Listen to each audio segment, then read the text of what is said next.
উনি কি জানেন যে সিঙ্গুরে তাপসী মালিকের খুন ধর্ষণ মামলায় উনি যে তিনটে মূল কারণের উপরে মুখ্যমন্ত্রী হয়েছেন সেটা হলো সিঙ্গুর, নন্দীগ্রাম, পরবর্তীকালে নেতাই, শেষ যে তিনটে কারণের উপরে উনি নিজের দমে মুখ্যমন্ত্রী হলে একে হতে পারেননি। त्योहार और प्यार लाती है रिश्तों में ढेर सारा मिठास। परंपरा वही, सोच नहीं। आदि मोहिनी मोहन कांजीलाल, চম্পলা সর্দার, ফেলানি বসাক, ওই সুচপুর, আপনার ছোট আঙ্গারিয়া, এসবের ভিত্তিতে উনি মুখ্যমন্ত্রী হননি। উনি মুখ্যমন্ত্রী হয়েছেন শেষের তিনটে কারণে। সুশীল সমাজ, সংবেদনশীল জনতা, অরাজনৈতিক মানুষ সবাই যুক্ত হয়েছিলেন। এসইউসির মতো দল যারা গোড়া বামপন্থায় বিশ্বাস করে এবং নিজেদের আদর্শ নিয়ে কখনো কম্প্রোমাইজ করে না, তারাও তৃণমূলের সঙ্গে জোটে গেছিলেন 9 সালের লোকসভা বা 11 বিধানসভায় সিপিএমকে তাড়াবেন বলে, ডিউ টু নন্দীগ্রাম। তিনি কি জানেন যে শহীদ দত্ত 10 বছর জেল খেটে বেরিয়েছে? সিবিআইয়ের পারফরমেন্স এটাই।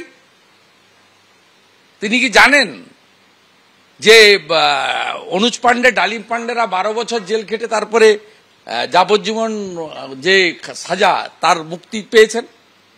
সিবিআইয়ের পারফরমেন্সটা জানেন উনি। আর উনি 2011 সালে ডিসেম্বর মাসে নন্দীগ্রামের মামলা রিওপেন করিয়ে সিআইডিকে দিয়েছিলেন।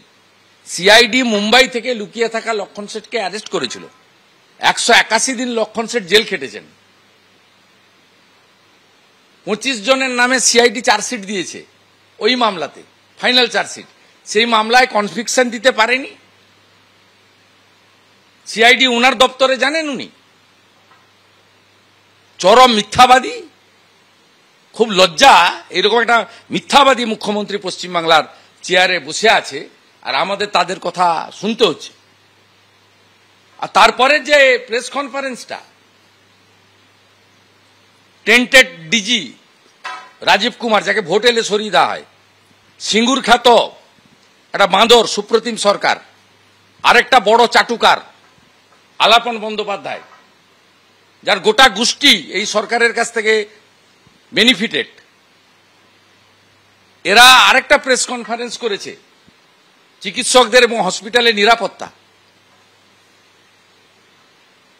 আপনি জানেন কত সিসিটিভি এখনো পর্যন্ত নির্ভয়ার যে 60-40-এর যে স্কিম ছিল মহিলা নিরাপত্তায়, তাতে পশ্চিমবঙ্গ সরকার 7,000 কোটি টাকা পেয়েছে, ইউটিলাইজেশন 392 কোটি টাকা। জানেন কোন সিসিটিভি পাবেন আপনি? এর আগে যত সিসিটিভি লাগিয়েছে, সেফ ড্রাইভ সেভ লাইভে কলকাতা পুলিশকে ট্রান্সপোর্ট ডিপার্টমেন্টে 60 কোটি টাকা দিয়েছিল সিসিটিভি লাগাতে। একদিকে আমাদের ডাক্তার বোনের বিচার পাওয়া গেল না,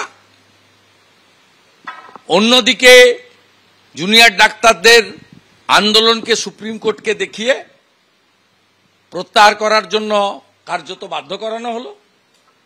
তৃতীয়ত, সিসিটিভি লাগানোর নামে পুলিশের আইপিএসদের আরো কোটি কোটি টাকা চুরি করার বন্দোবস্ত করে দেওয়া হলো। যার গেল তার গেল। এরা 10 বছরে এই মমতা ব্যানার্জির আইপিএসরা নির্ভয়া তহবিলের কেন্দ্র থেকে আসা 7,000 কোটি টাকা সিসিটিভি লাগানোর নামে কয়েকশো কোটি টাকা চুরি করে অন্য রাজ্যে পাচার করেছে। কারণ নন বেঙ্গলি আইএসদের ছাড়া মমতা ব্যানার্জি কাউকে চেনেন না। সেই কারণে 89-এর ব্যাচ অত্রি ভট্টাচার্য, 90-র ব্যাচ সুব্রত গুপ্তর মতো আইএসকে বাদ দিয়ে 91-এর মনোজ পন্থকে সিএস করেছে চাটুকারদের পরিবৃত্ত হয়ে থাকার জন্য। আর আন্দোলন থামাটামার কোনো গল্প নেই। পুজো নিশ্চয়ই হবে, অষ্টমীর দিন পুষ্পাঞ্জলি নিশ্চয়ই দেব, পঞ্জিকা শাস্ত্র মতে শক্তির আরাধনা হবে, উৎসব হবে কিনা 18 তারিখে সুপ্রিম কোর্ট দেখে বাঙালি ঠিক করবে, আমি মনে করি ব্যক্তিগতভাবে।